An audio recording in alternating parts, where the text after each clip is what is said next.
Bishop Nkambule suffers amnesia during church service as he calls out his dead wife to come up stage.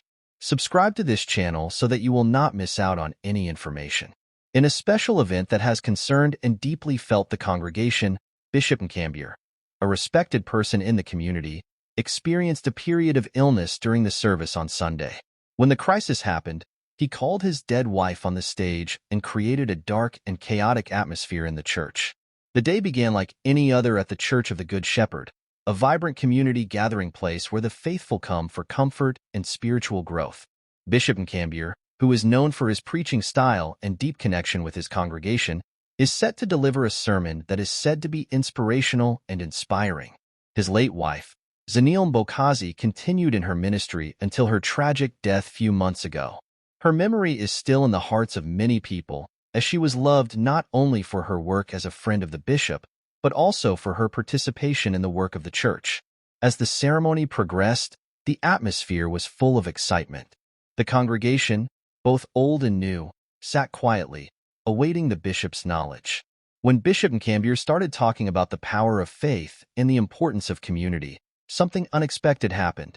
In a moment of deep sadness and despair, he stopped, his eyes wandering as if searching for something or someone beyond his consciousness.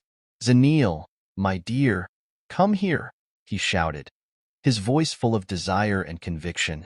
The gathering fell silent as confusion spread. Many people looked around, not sure if they heard him correctly. The bishop's eyes, usually full of energy and purpose, were now dark and distant. It was clear that he had been lost for a while, lost in dreams of his dead wife. The congregation was so moved by this bold call that they began to murmur. Despite the sympathetic nature of some, others were shocked at the bishop's sudden separation from the link, the wind blows and the grumbling. There were many in attendance who loved and respected Nkambule during her lifetime. They remember her laughter, her kind heart, and her unwavering support of her husband. At that time, some members were worried and wanted to take him back to comfort the bishop.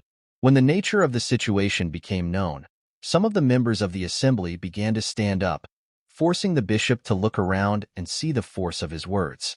It took a moment to bridge the gap between the darkness and the reality of his current situation. Her emotions are palpable. Members shed tears as they contemplated their loss and continued grief. Psychologists often say that depression can occur in unexpected ways.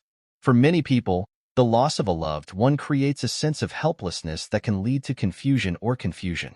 Bishop Nkambule's period of amnesia can be understood in this context. Sometimes the brain tries to protect itself from extreme pain by creating mental barriers, which can lead to episodes of amnesia or dissociation, especially in emotional situations. In Nkambule's case, the church is a place of refuge and memorial. The depth of grief with which he called out to his wife as he stood before the court shows the depth and duration of his grief. An integrated recovery community.